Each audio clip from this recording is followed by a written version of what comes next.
Muy buenas tardes a todos. Les doy la bienvenida a todos de manera oficial al curso de donación de órganos, el cual está titulado Dona una vida. El propósito de este curso es de que todas las personas que somos parte de la comunidad de salud, trabajadores de la salud, enfermeros, paramédicos, odontólogos, público en general, conozcan la realidad actual a la que nos enfrentamos todos los seres humanos, sabiendo que en estos países latinos, actualmente en Colombia, existen más de 2.500 personas que obviamente requieren de un trasplante para poder seguir viviendo, y que esto le va a permitir mejorar su calidad de vida.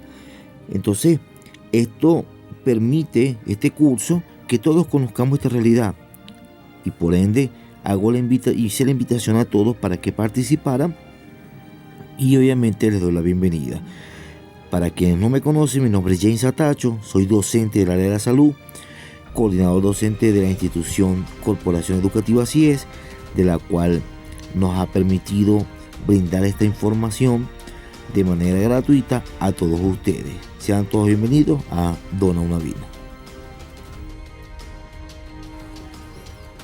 La donación de órganos no es más que una cirugía en la cual se extraen órganos sanos de un donante, es decir, de una persona, los cuales, bajo ciertos parámetros institucionales, dependiendo de la institución en la cual se encuentra el donador, van a ser clasificados para obviamente poder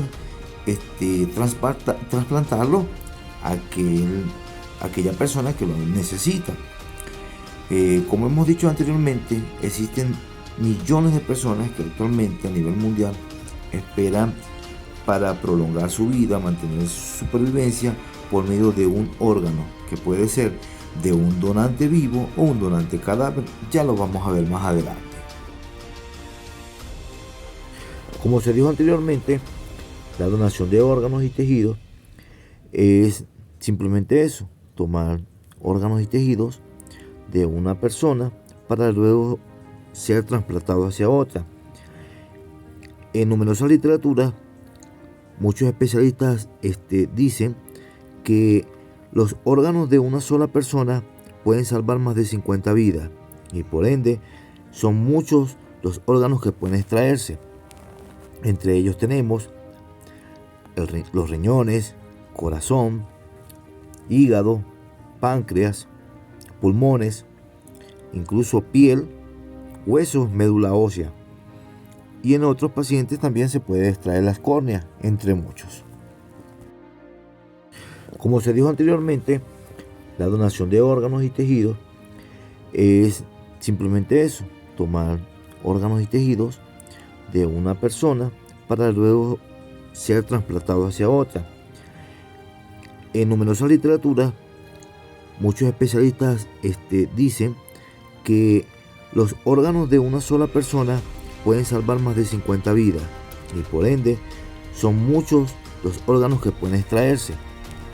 Entre ellos tenemos los riñones, corazón, hígado, páncreas, pulmones, incluso piel, huesos, médula ósea. Y en otros pacientes también se puede extraer las córneas, entre muchos. En la imagen que les presento a continuación, pueden evidenciarse cuáles son los órganos o el potencial que tiene cada uno de los donantes.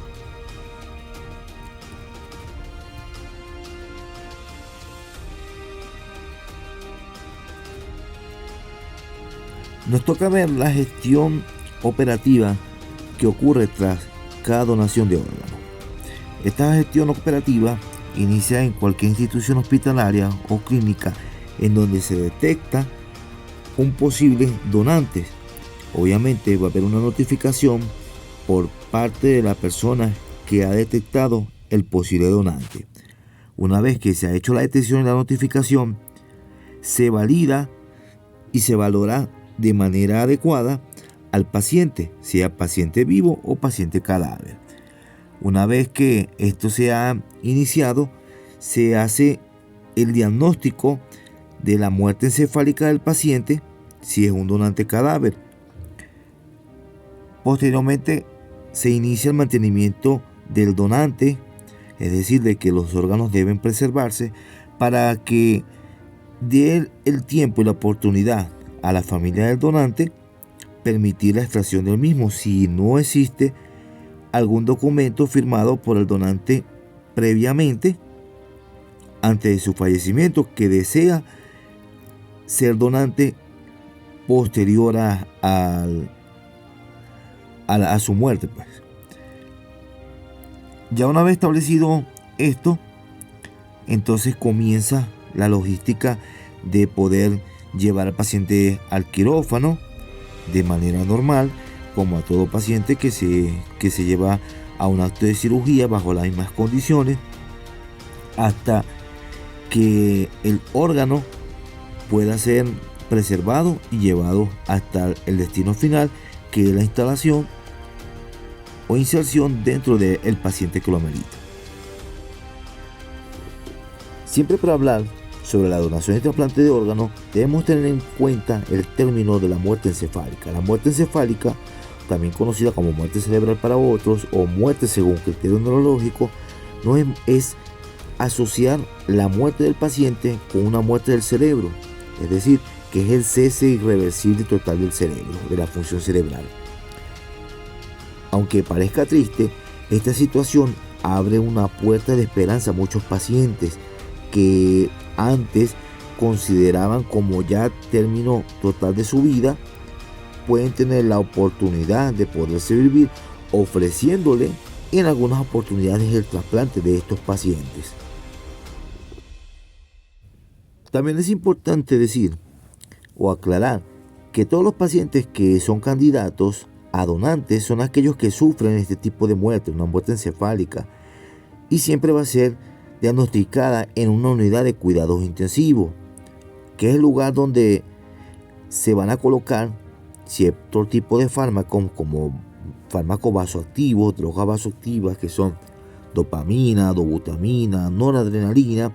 El paciente está conectado a un ventilador mecánico y también se le ofrecen a este tipo de pacientes otras medidas que pueden conseguir que su corazón se mantenga latiendo, es decir, que siga bombeando sangre para que los tejidos y los órganos sean perfundidos y mantengan su vitalidad. Obviamente que en este caso es donde va a empezar el consentimiento de hablar con los familiares y hacer todo ese plan estratégico del cual habíamos hablado antes, que convierte a este tipo de paciente en un paciente potente para una donación de órganos. Entonces, contextualizando, entonces podemos decir entonces que en este tipo de pacientes la muerte ha ido modificándose a lo largo del tiempo hasta la actualidad, en donde simplemente este tipo de muerte permite que otros pacientes pueden salvarse, porque es una puerta que se abre de esperanza para ellos. Aquí podemos evidenciar cuáles son las posibles causas que tenga un paciente para poder diagnosticarse muerte cerebral o muerte según criterio neurológico. En su mayoría de estos pacientes pueden presentar eventos cerebrovasculares, los cuales obviamente han permitido que el paciente entre en un coma hasta que llegue a una muerte según criterio neurológico. También algunos pacientes que ingresan a las urgencias y unidades de cuidados intensivos con traumatismo craneoencefálico posterior a caídas, accidentes de tráfico. También a pacientes con heridas por armas de fuego, heridas por armas cortopunzantes. También en el caso de, como habíamos dicho, de caídas de altos metros de altura, a golpes con objetos contundentes, pacientes con hipoxia cerebral y en algunos pacientes con tumores cerebrales. Sin embargo, a pesar de que todos estos pacientes pueden tener una muerte según criterio neurológico, no todos los pacientes con muerte según criterio neurológico son candidatos a la donación de órganos. Mantener un órgano o mantenimiento de un donante es algo que compete a todo el profesional de la salud: médico, jefe de enfermería, auxiliares de enfermería, coordinadores de unidades, bacteriólogos e incluso hasta el camillero forma parte de este mantenimiento del donante, puesto de que cada uno aporta su grano de arena. Este es personal indispensable en el mantenimiento, puesto de que el personal de enfermería debe estar haciendo análisis de la química sanguínea todo el tiempo para poder ver el nivel de creatinina, de hemodilución, posible invasión de bacterias, ver las citoquímicas, entre otras. Cada uno de ellos permite obviamente verificar cómo está la vitalidad del órgano, y ninguno se escapa de poder colaborar en ello de manera directa o indirecta. Muchas personas se preguntan si la donación y el trasplante de órganos tienen costo alguno. Bueno, es importante saber que la Organización Mundial de la Salud ha hecho promoción en todos los países del mundo en donde promueven la donación de órganos, es decir, que la persona pueda donar su órgano y obviamente ayude a otros. ¿Para qué llevarnos los órganos después de la muerte si después no van a ser utilizados? Entonces, en el caso de Colombia, siempre obviamente la institución prestadora de salud, la entidad prestadora de salud, es decir, la EPS, sea régimen contributivo o subsidiado, deben garantizar obviamente la posible donación de órganos en algunos pacientes. Es decir, de ser una vez clasificado, obtener el donante.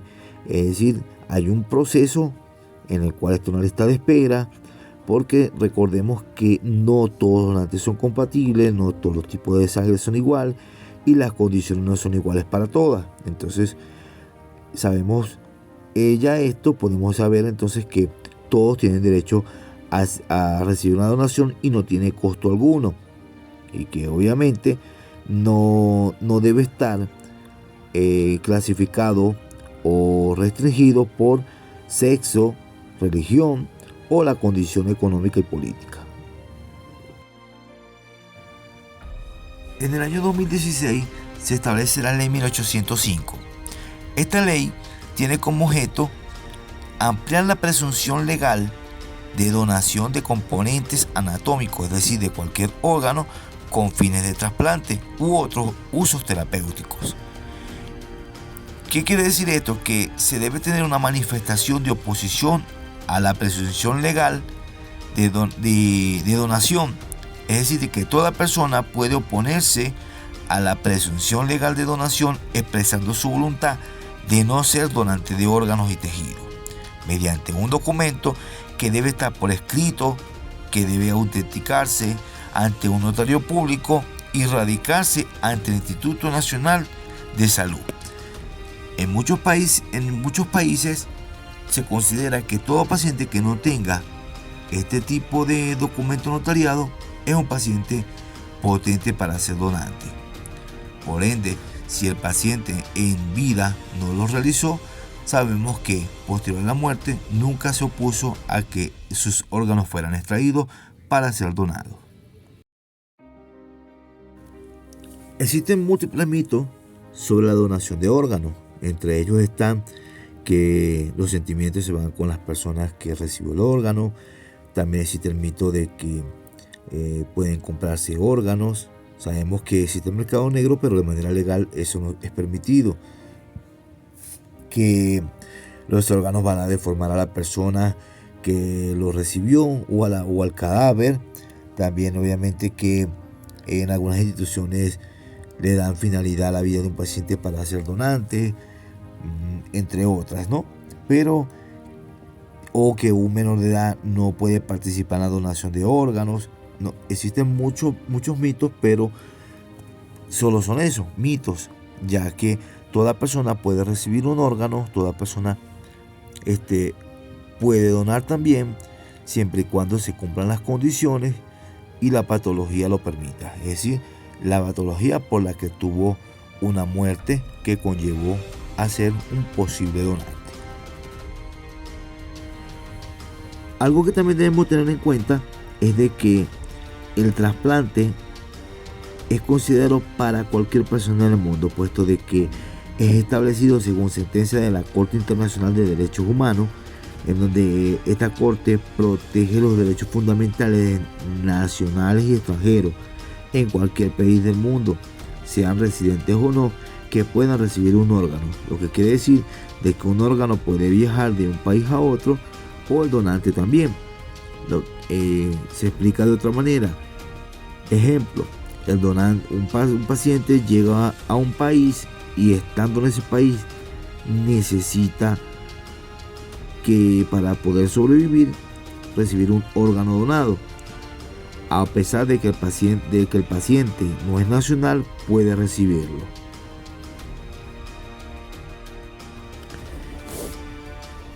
Aquí está un interrogante que muchos se hacen. ¿Cómo puedo ser donante?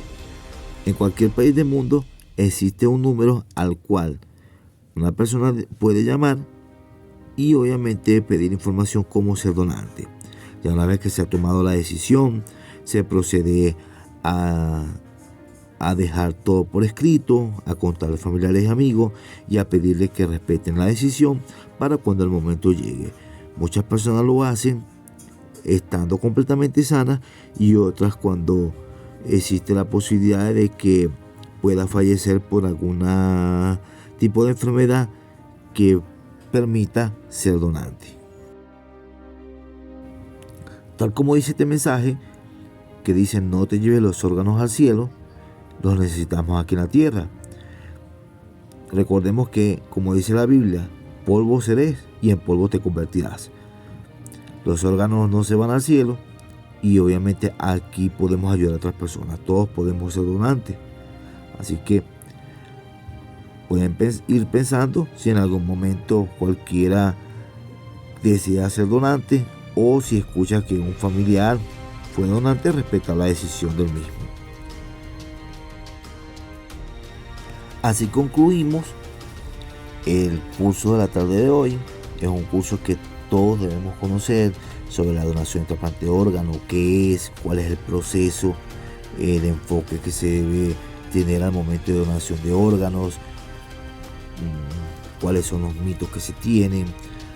Muchas instituciones de salud están exigiendo que su personal de enfermería tenga el curso básico sobre donación de trasplante de órganos, para que reconozcan que todo paciente que necesita un órgano obviamente va a estar dentro de una lista de espera, que existe un protocolo para ello, que el paciente solamente puede ser donador una vez que se le haya diagnosticado muerte encefálica, entre otras. Entonces, muchas gracias a todos por estar presentes, por permitirse el tiempo de compartir este conocimiento entre todos nosotros. No se queden con la información, pueden transmitírsela a otra y estamos a la orden. Y muchas gracias por estar aquí.